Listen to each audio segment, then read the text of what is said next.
ये कहानी है टोनपुर जंगल की, जहाँ पर एक हथिनी और उसका बेटा रहता था। दोनों बहुत ही खुश रहते थे और हमेशा दूसरों की मदद करते रहते थे। माँ, मैं खेलने के लिए पहाड़ी के नीचे वाले जंगल में जा रहा हूँ। आने में थोड़ी देर भी हो सकती है।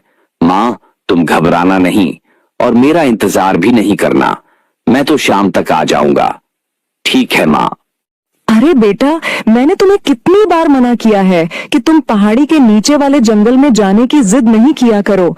वहाँ पर एक खतरनाक शेर रहता है, वह हमेशा शिकार की तलाश में रहता है और अभी तुम बच्चे हो तो तुम अभी उसका मुकाबला भी नहीं कर सकते हो। बेटा, तुम मेरी बात मानो, तुम पहाड़ी के नीचे वाले जंगल में नहीं जाओ, तुम यहीं रहो। नहीं माँ, तुम हर बार बोलती हो कि पहाड़ी के नीचे नहीं जाओ। अब मैं बड़ा हो गया हूँ, कोई शेर मेरा कुछ नहीं बिगाड़ सकता है। मैं अब शेर से लड़ सकता हूँ। माँ, अब तुम ही बताओ, पहाड़ी के ऊपर क्या है? यह हमारी गुफा है और यह पत्थर है और ये पेड़ पौधे हैं जिसमें एक भी फल नहीं है। बताओ माँ, मैं क्या खाऊं? कहां से फल आओगे? तुम माँ, मुझे पहाड़ी के नीचे जाने दो, वहां पर अच्छे अच्छे फल खाने को मिलेंगे। मैंने सुना है कि पहाड़ी के नीचे बहुत ही खूबसूरत खूबसूरत बगीचे हैं। माँ, प्लीज मुझे नहीं रोको, मुझे पहाड़ी के नीचे जाने दो और तुम मेरी फिक्र नहीं करो, मैं सही सलामत वापस आ जाऊंगा। अच्छा ठीक है बेटा, तो फिर जल्दी वापस घर आ जाना, मैं तुम्हारा इंतजार करूंगी। फिर छोटा हाथी पहाड़ी के नीचे वाले जंगल की तरफ निकल गया और बढ़िया खुश होकर चल रहा था। उसे तो सुंदर बगीचे और मीठे मीठे फलों का ख्याल अपने मन में आ रहा था। तभी उसे रास्ते में एक झरना मिला तो वह झरने को देखकर रुक गया। तभी उसे झरने में एक मगरमच्छ दिखा तो वह मगरमच्छ से बोला, अरे मगरमच्छ भाई, क्या हाल चाल है? ठंड तो नहीं लग रही है आपको? अगर ठंड लग रही हो तो बताओ, तुम्हारे लिए कोई कंबल मंबल की व्यवस्था कर दूंगा। छोटा हाथी की ऐसी बात सुनकर तो मगरमच्छ कंफ्यूज ही हो गया। वह सोचने लगा कि यह इस जंगल में कहां से आ गया है जो मुझसे मजाक कर रहा है। लगता है यह हाथी का बच्चा मुझे नहीं जानता है, इसीलिए मुझसे मजाक कर रहा है। आज तो मेरे लिए शिकार की व्यवस्था हो गई है। बस किसी तरह इसको बातों में लगाकर मैं पानी तक बुला लूं, बस फिर मैं इसका शिकार कर लूंगा। अरे मगरमच्छ भाई, क्या सोच रहे हो? ठंडी के कारण पानी में जम तो नहीं गए हो तुम? अरे नहीं नहीं हाथी भाई, तुम तो अच्छा मजाक कर लेते हो। पहले तो यह बताओ, तुम्हें मैं इस जंगल में पहले कभी नहीं देखा है, तो तुम कहां से आए हो और भाई कहां जा रहे हो? मुझे अपने बारे में कुछ तो बताओ। अरे मगरमच्छ भाई, मैं तो पहाड़ी के ऊपर वाले जंगल से आया हूँ। मैंने सुना है कि पहाड़ी के नीचे वाले जंगल में बहुत सारे फलों के बगीचे हैं, लेकिन मुझे तो अभी तक एक भी बगीचा नहीं मिला है। अब तुम ही बताओ भाई, यहाँ पर कहाँ है फलों का बगीचा? अगर तुम्हें कोई जानकारी हो तो बताओ। अरे भाई, तुम्हें ये न्यूज किसने दे दी कि यहाँ पर फलों के बगीचे हैं? यहाँ पर तो सिर्फ एक ही फलों का बगीचा है जो शेर की गुफा के पास में है, और वहां पर एक खतरनाक शेर रहता है जो बगीचे के पास जाने वाले जानवरों का शिकार कर लेता है। लेकिन कोई बात नहीं, इस समय वह जंगल में घूमने के लिए निकल जाता है।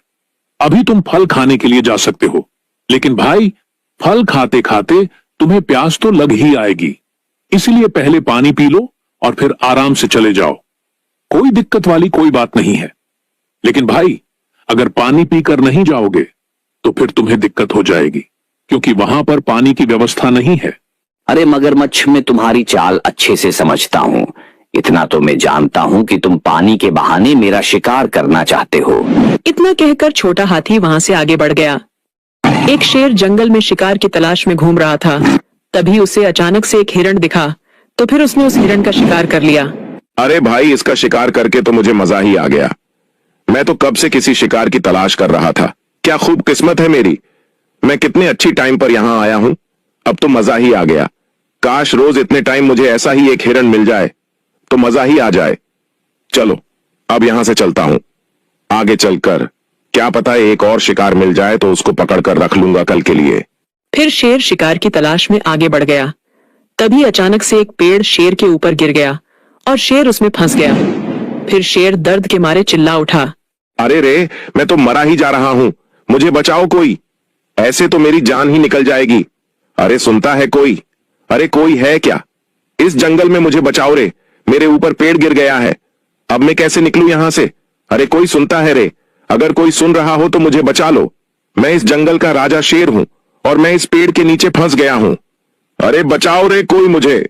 शेर मदद के लिए चिल्ला ही रहा था, तभी अचानक से एक हाथी का बच्चा वहां आ गया और शेर को देखकर रुक गया। तभी शेर उससे बोला, अरे हाथी बेटा, मेरी मदद करो यार, मैं यहां से निकल ही रहा था, तभी अचानक से ये पेड़ मेरे ऊपर गिर गया है और अब मैं इसमें बुरी तरह से फंस चुका हूं। तुम मेरी मदद कर दो, तुम्हारा बहुत बड़ा एहसान होगा। प्लीज हाथी बेटा, अपनी सूंड से इस पेड़ को मेरे ऊपर से हटा दो यार, प्लीज मेरी मदद करो हाथी। ये जंगल है और जंगल में ऐसे ही होता रहता है, यहां तो पेड़ गिरते रहते हैं। आज मुझे तुम्हारी मदद की जरूरत है, कल के दिन तुम्हें मेरी मदद की जरूरत पड़ेगी। अगर आज तुम मेरी मदद कर दोगे तो तुम्हारा मुंह पर एक एहसान हो जाएगा, और फिर कभी अगर तुम्हें मेरी जरूरत पड़ेगी तो मैं तुम्हारी मदद करूंगा। अब सोच क्या रहे हो हाथी, तुम मेरी मदद करो, मुझे बचाओ यहां से। अरे नहीं नहीं शेर, मैं तुझे अच्छी तरह से जानता हूं, तू कितना खतरनाक है और तेरे अंदर तो बिल्कुल भी दया भावना नहीं है। मैंने अभी अभी अपनी आंखों से देखा है तूने किस तरह से एक बूढ़े हिरण का शिकार किया है। उसकी पत्नी भी होगी, उसके छोटे छोटे बच्चे भी होंगे, लेकिन नहीं, तुझे तो शिकार करने में मजा आता है। मैं तेरी बिल्कुल भी मदद नहीं करूंगा शेर, तू कभी भी किसी भी जानवर की मदद नहीं करता है। तू हमेशा इस जंगल के जानवरों को सताता है और उन्हें हमेशा कष्ट ही पहुंचाता है। और अभी अगर मैं तेरी जान बचा भी लूं तो इसकी क्या गारंटी है कि तू मेरा शिकार नहीं करेगा। जैसे ही तू अपने पैरों पर खड़ा होगा और अगले ही पल में तू मेरा शिकार कर लेगा। मुझे तेरे बारे में सब पता है शेर, में तो तुझे तड़पते हुए मरते हुए देखने के लिए आया था। अब तो बस इसी बात का इंतजार है कि तू और कितनी देर तक ऐसे तड़पते हुए जिएगा। तू तड़प रहा है तो मुझे सुकून मिल रहा है शेर। अरे तुझे तो अपने पापों का फल मिल रहा है। इस पेड़ के नीचे दबकर तो तुझे एक आसान मौत मिल रही है। तूने तो जंगल के जानवरों को कितने तड़प तड़प के मारा है, जरा सोच उनके बारे में, उन्हें कितना दर्द नहीं हुआ होगा। मुझे बचा लो हाथी, अगर कुछ देर और मुझे नहीं बचाओगे तो मैं मर जाऊंगा। अरे हाथी मुझे माफ कर दो, मैं अब से कभी किसी जानवर का शिकार नहीं करूंगा। मैं फल फूल खाकर ही आगे की जिंदगी जीऊंगा, मैं तुमसे वादा करता हूं हाथी। दोस्त प्लीज मेरी बात का यकीन करो, मैं अब किसी भी जानवर का शिकार नहीं करूंगा, बस मुझे एक बार बचा लो हाथी। मैं अब समझ गया हूं कि जिंदगी कितनी अनमोल होती है। मैं तुम्हारे आगे हाथ जोड़ता हूं हाथी, मेरी मदद करो प्लीज। मैं अब किसी का शिकार नहीं करूंगा, मैं तुम्हें कैसे विश्वास दिलाऊं हाथी, मैं अब सुधर चुका हूं, मुझे बचा लो हाथी। तुम इतनी देर क्यों कर रहे हो, एक बार विश्वास करके तो देखो। फिर हाथी ने जल्दी से शेर के ऊपर से पेड़ को हटा दिया और शेर को बचा लिया। और फिर हाथी अपने घर की तरफ जाने लगा तो हाथी को अपने घर की तरफ जाते हुए देख शेर ने हाथी को रोक लिया। अरे भाई, मुझे यहां अकेला छोड़कर कहां जा रहे हो? तुम्हारा बहुत बहुत धन्यवाद जो तुमने मेरी मदद की है, लेकिन अब दोस्त मुझे ऐसी अकेला छोड़कर मत जाओ। मैं कुछ समझा नहीं हूं, तुम कहना क्या चाहते हो? शेर साफ साफ शब्दों में बोलो। अरे हाथी, अब मैंने शिकार करना आज से छोड़ दिया है तो मैं खाऊंगा क्या? मैं तो तुम्हारे साथ ही रहूंगा और हम दोनों मिलकर फल फूल खाएंगे और खुश रहेंगे। क्या तुम मुझसे दोस्ती करना चाहते हो? मुझे पता है कि हाथी मैं तुमसे उम्र में बहुत बड़ा हूं और तुम तो अभी बच्चे हो, लेकिन फिर भी हम अच्छे दोस्त बन सकते हैं। हम साथ में रहेंगे और सभी की मदद करेंगे और बढ़िया फल खाकर अपना गुजारा कर लेंगे। बोलो हाथी, क्या तुम मेरे दोस्त बनोगे? फिर हाथी ने भी शेर की बात मान ली और हाथी और शेर अच्छे दोस्त बन गए। फिर शेर और छोटा हाथी दोनों घूमने लगे। तभी शेर हाथी से बोला, हाथी दोस्त, चलो, अब तो तुम मेरे दोस्त बन ही गए हो, तो चलो अब तुम मेरे साथ मेरी गुफा में चलो, वहीं पर थोड़ी देर विश्राम करेंगे। उसके बाद हम फिर वही गुफा के पास वाले आम के बगीचे में जाएंगे और वहां पर खूब सारे फल खाएंगे, क्योंकि भाई मैंने अब हाथी से दोस्ती की है तो फल पेड़ पौधे तो खाने ही पड़ेंगे। बताओ भाई, क्या कहते हो? हाँ भाई, क्यों नहीं, चलो, मैं तो तुम्हारे साथ चलने के लिए तैयार हूं, क्योंकि अब हम भाई भाई हैं। हम में कोई अंतर तो अब है नहीं, क्योंकि भाई अब तो हमारे घर आना जाना लगा ही रहना है। मैं अपनी माँ को तुम्हारे बारे में बताऊंगा तो उन्हें तुम्हारे बारे में सुनकर बहुत ही प्रसन्नता होगी। मैं अभी घर जाकर तुम्हारे बारे में अपनी माँ को पूरी बात बताऊंगा। फिर तुम मेरे घर आना, वह तुम्हारा अच्छे से स्वागत करेगी। शेर भाई, मेरी माँ बहुत अच्छी है, वह मेरा बहुत ख्याल रखती है। लेकिन भाई, मेरी माँ को शिकार करने वाले जानवरों से नफरत है। शिकारी जानवरों से तो मेरी माँ बहुत ही नफरत करती हैं। भाई, तुम कभी भी अपना वादा नहीं तोड़ना, तुम हमेशा फल ही खाना, क्योंकि अगर तुमने मेरा वादा तोड़ा तो मेरी माँ का मुझ पर से विश्वास उठ जाएगा। अरे नहीं नहीं भाई, तुम कैसी बातें कर रहे हो? अब तो मेरी जुबान से शिकार का नाम लेना ही मेरे लिए पाप है। मैं तो ऐसा अब सपने में अभी नहीं सोच सकता हूं भाई। चलो अब देर मत करो, वरना फिर तुम्हें घर जाने में देर हो जाएगी। अभी हमें पहले गुफा में जाना है, फिर आमों के बगीचे में जाना है और फिर वहां जाकर फल भी खाना है। चलो जल्दी चलो। फिर शेर और हाथी शेर की गुफा की तरफ निकल गए। इधर हाथी की माँ हाथी को ढूंढ रही थी।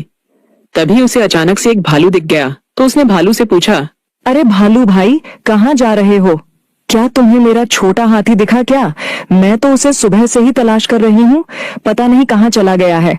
मुझसे तो थोड़ी देर की बोल कर गया था, लेकिन अभी तो सुबह से शाम होने को है, लेकिन उसका कोई अता पता नहीं है। भालू भाई, अगर तुम्हें कहीं मेरा छोटा हाथी दिखा हो तो प्लीज बताओ, मुझे तो बहुत चिंता हो रही है उसकी।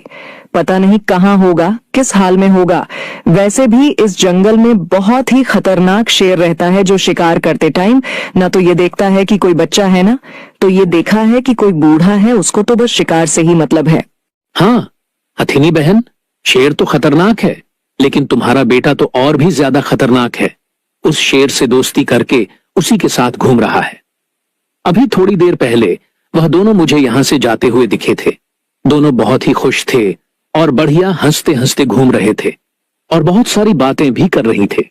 उन्हें देखकर ऐसा लग रहा था कि जैसे दोनों भाई भाई हो। अरे, जिस बात का डर था यह तो वही हो गया है। मेरा बेटा भी कितना मूर्ख है। मैंने उसे 1000 बार समझाया है कि शेर बहुत ही खतरनाक होते हैं, ये कभी किसी का भला नहीं करते हैं। मेरा बेटा फिर भी मेरी बात नहीं मानता है। वैसे वह गया किस दिशा में है, क्या तुम्हें पता है भालू? फिर भालू ने हथिनी को सारी बात बताई कि शेर और उसका बेटा दोनों शेर की गुफा की तरफ गए हैं और इधर शेर और हाथी दोनों गुफा के पास पहुंच गए थे। तो फिर हाथी बोला, भाई, मुझे अब तो बहुत देर हो गई है। मेरी माँ मेरा इंतजार कर रही होगी। अब तुम्हारी गुफा में तो फिर कभी चलेंगे। चलो पहले आमों के बगीचे में चलते हैं, थोड़ी से फल खा लो और उसके बाद में फिर मैं अपने घर चला जाऊंगा। अरे मूर्ख हाथी, तू क्या समझता है कि मैं शिकार करना छोड़ दूंगा? अरे तू तो सच में मूर्ख निकला रे। मैं शेर हूँ, शेर में इस जंगल का राजा हूँ, और अगर मैंने शिकार करना छोड़ दिया तो फिर इस जंगल के जानवरों में से कौन मेरी इज्जत करेगा? अगर मैं शिकार करना छोड़ दिया तो मैं फिर किस चीज का राजा? अरे मूर्ख, अब मेरा अगला शिकार तू है और अब तेरा शिकार होगा। चल अब चुपचाप गुफा में चला जा। आज मेरा पेट भरा हुआ है, तेरा शिकार मैं कल करूंगा। चल अब तू मेरी तरफ से एक दिन की जिंदगी और जी ले। मेरी माँ हमेशा यही बोलती थी कि शेर से दोस्ती कभी नहीं करना, ये बहुत मतलबी होते हैं। कम से कम मैं तुम्हें बचाया है तो उस बात का एहसान तो मानो। अरे मैं तो तुम्हें अपना भाई समझ के तुम्हारे साथ आ गया हूं और तुमने तो मुझे उल्टा ही फंसा लिया है। वह रे दोस्त, क्या खूब दोस्ती निभाई है तूने। तू तो शेर दोस्त के नाम पर कलंक है, लेकिन कोई बात नहीं। अगर तू शिकार करना चाहता है तो मैं भी कोई ऐसा वैसा शिकार नहीं हूं जिसको तू अपने मन से कर लेगा। मेरा शिकार करने में तुझे मुझसे लड़ना होगा, और जब तक मेरी बाजुओं में ताकत रहेगी तब तक मेरा शिकार कोई नहीं कर सकता है। हाँ शेर, लड़ मुझसे, और तुझ में हिम्मत है तो मेरा शिकार करके दिखा। फिर शेर जैसे ही छोटा हाथी के पास जाने लगा, तभी अचानक से हाथनी वहां आ गई और हथनी ने शेर को उठाकर पटक दिया और वहां से भगा दिया। और फिर हथनी अपने बेटे को बहुत गुस्सा हुई और दोनों अपने घर चले गए। दोस्तों, कहानी अच्छी लगी हो तो वीडियो को लाइक और चैनल को सब्सक्राइब जरूर करें।